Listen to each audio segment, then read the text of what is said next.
Hi, how you doing? It's Jeff Sinker from Skype Guitar Lessons Online.com. This lesson, I'm going to do a bit of a Q&A. One of my students just recently asked me a really good question that got me thinking about doing this lesson. He asked me, how do I combine major and minor pentatonics? He'd heard about it. He'd heard a lot of famous guitarists do this, Eric Clapton, Stevie Ray Vaughan.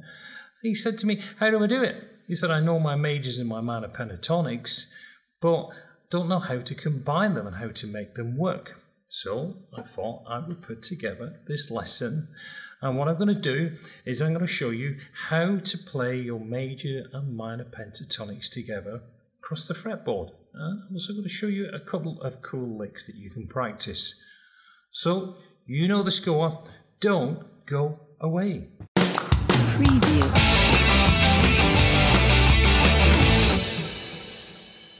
Hi, welcome back and welcome to my channel, which is all about helping you grow and expand as a guitarist, but also making it simple. Don't want to confuse you by just throwing all this information at you that you end up being baffled. I'm here just to try and simplify what really should be simple. Today we are going to look at combining the major and the minor pentatonic to create some of them really cool kind of classic rock blues lines typical of Eric Clapton, Stevie Ray Vaughan, just to name two of many. So first of all, let's just refresh ourselves on the major and the minor pentatonic scales.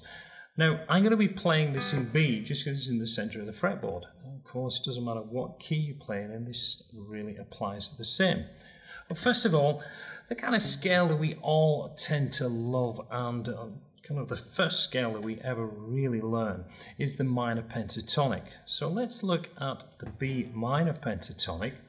Now we're going to start off with this first finger on this root note of the B, and then we're going to move our little finger up to the 10th fret, and then we are crossing over to the A string. We're going to play 7 and then 9, cross over to the D, 7, D9, G7, G9, B7 and B10, and then across to the E7, and we can go to the E10 and back to the B.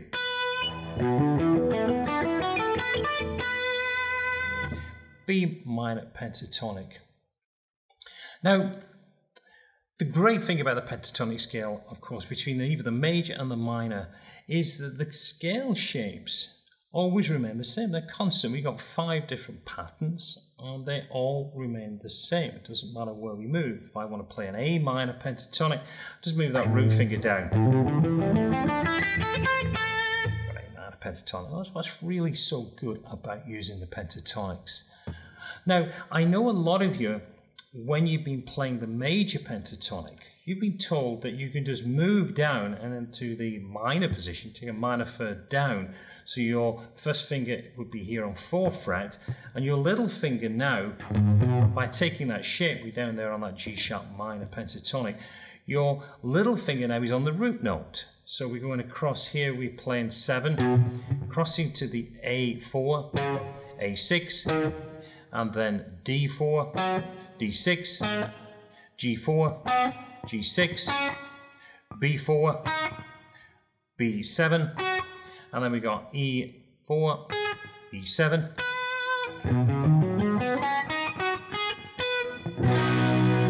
Gives us our B major pentatonic. And of course, there's nothing wrong with you moving between the two. You can play here,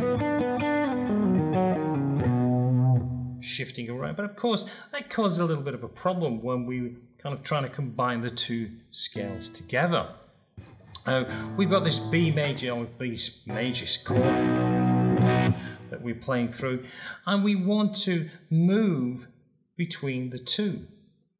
So really it would be better if we can see the shape patterns in the same position. So we're taking this root note as this B. Now, at this point, I want to take a step back. before we get into this. And of course the question is, why would we do this? We've got a B major.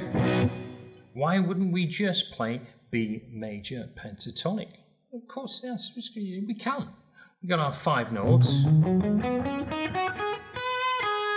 But remember, because the chord is created from that scale, 3 of the notes are already used up in that B major chord. So when the B major is playing, 3 of them notes are automatically being played in the chord. So really, to be creative when we play through the scale, we've only got 2 other notes to play with. So after a very short period of time, we do get very limited. Now, if we could add extra notes, of course, we would have a lot more notes to play with, so we can create a bigger picture as we play through. But of course, you're saying, but the B major and the B minor are 2 different scales. Well, quite right, they are. Obviously, the big difference is between this. If we think of the B major, we have got the B, the C sharp, we've got the D sharp, we have got the E, we've got the F sharp, which against the B minor is different, because the B minor contains a flat third, contains a flat 6, and it contains a flat 7. They're the characteristics of a minor scale. We've got that flat third and we've got that flat 7 in there if we look at the pentatonic. Whereas in the major, we've got a major third and we've got a major 7th that are included in that scale. So there's a little bit of a problem there, because if we're playing against that B major and we play a minor third, we are going to have a kind of dissonance. But that's the great thing. In blues, we are blues and rock. We are looking for that. We are looking for that pull that gives us that flavour. I'm sure if you played blues before, you've loved to put in the flat 5. Gives us a nice.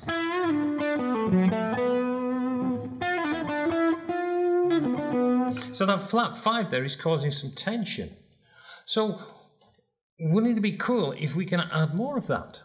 And that's really what we are going to be doing. We're going to be taking that flat third and we're going to be using that to give some tension, and we're going to be using that flat 7 to create tension as well. Now I'm sure a lot of you, when you've been starting out playing and somebody's playing the chords in the background and they're playing the rhythm, you look for your scale, and typically the first one that you go to is the B minor over that B chord. And you play that B minor pentatonic, and it actually sounds pretty cool.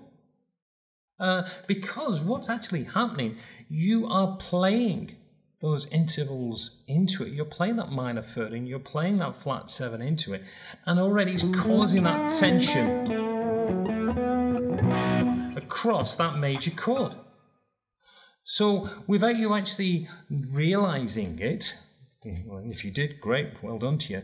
But for most people, they don't. They just play it and it sounds cool and it gets the sound they're looking for. They're getting them intervals, they're getting that bluesy sound. But what we're going to be looking at is how we can play and understand what we're doing and how we can see that. So we've got our B major chord, and we are now going to combine the 2 chords together, or the 2 scales together, should I say. And that way, once you've done that, you can start to create more productively by being able to combine it. So what we're going to do, we're going to first of all see how we can layer these 2 together. So we always really want to keep that B first finger there, giving that root note. So we don't want to be shifting down here back to that position there. That really wouldn't work for us, because we'd have to start thinking of the B major chord to get our chordal tones to make it sound pretty useful as well.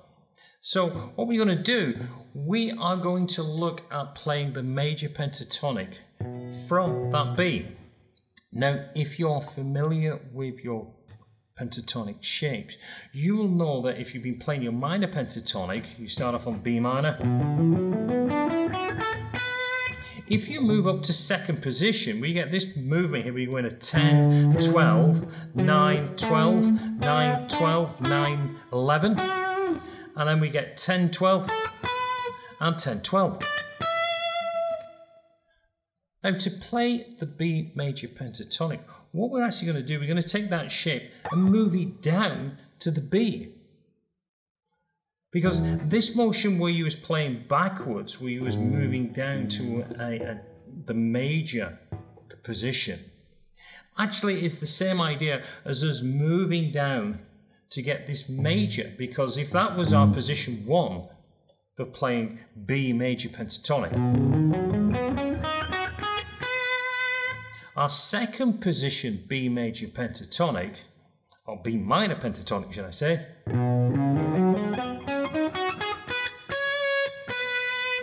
is sitting right over the top, and you'll be able to see the charts. I've got the charts here, and you'll be able to see the two positions sitting on top of each other. So one of the ways you can see this is B minor first position pentatonic can be combined with B major first position pentatonic. But B major first position pentatonic is the same shape as B minor pentatonic. Second position B minor pentatonic has got the same shape as B major pentatonic. So if I play now B major pentatonic from here, using my second finger, I always like to start there, I am going to be playing 7, 9, 6, 9, 6, 9, 6, 8, 7, 9, 7, 9.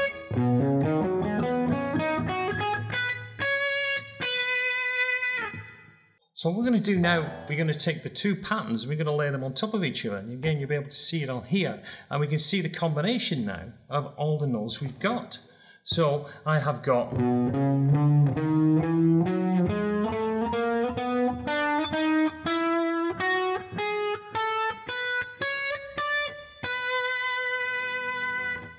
of course, now what I can do, I can start to move around using these extra notes. And as you've noticed, a number of them now, because again, we've got this, the second there, and the minor third, and the major third. So I've got a nice...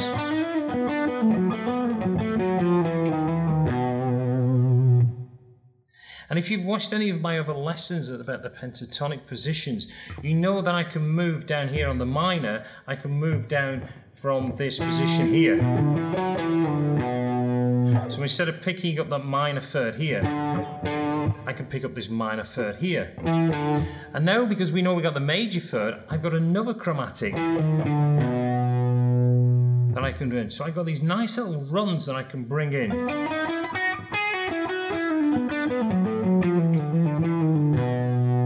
So I really start to move around the fretboard in this one position.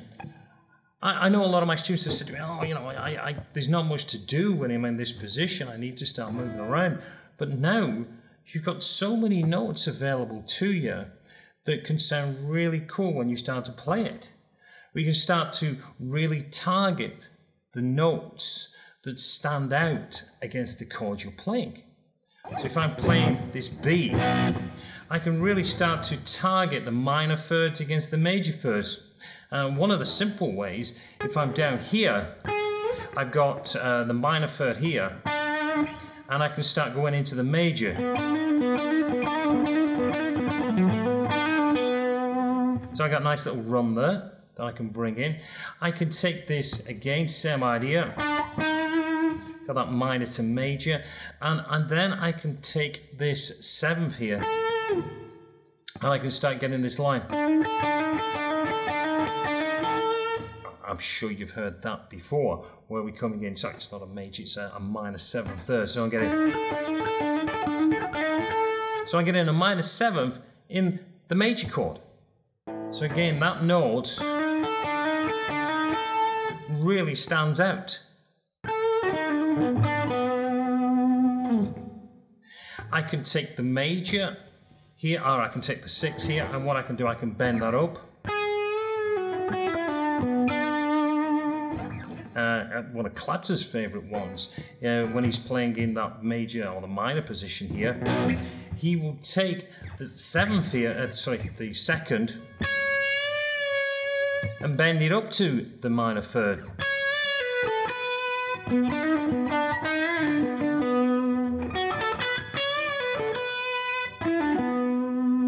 Another kind of cool little line that he always likes to put in there. You can also, if you want this, taking it one stage further, you can take the flat fifth. Now the flat fifth, we're in that minor position. I've got a flat 5 here, which is on 8th fret on the A string, and of course then I've got it, because of the octave, I've got it on the 10th fret on the G string. So I can take a line where I'm moving across on the B, real nice blues kind of line there. So I'm taking that flat 5, and then I'm coming back to that major third, back to the root note. Another little cool line, that one. And of course with the flat 5, I get a nice running, utilising the flat 5, sliding down, running through that major third. So I can really work these kind of chromatic lines just using the notes inside between the two. So, some players like, will look at this, oh, you're playing outside the box. Well, I'm playing outside the major or the minor pentatonic as I move between the two.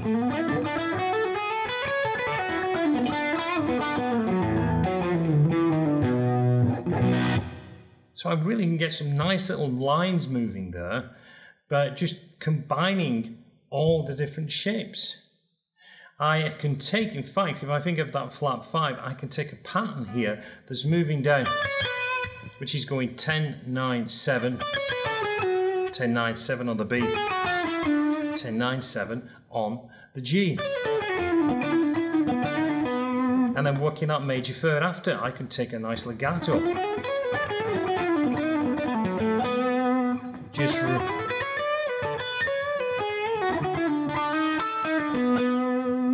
and there I was combining a whole bunch of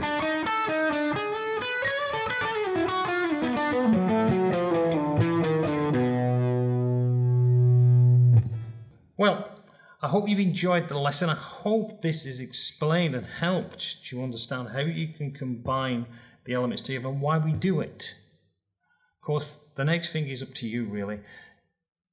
Get some chord progressions, get some backing tracks, and just start to play over the top and just start to be creative. Well, I'm going to let you go for now. This is Jeff Sinker from SkypeGuitarLessonsOnline.com. Wishing you well.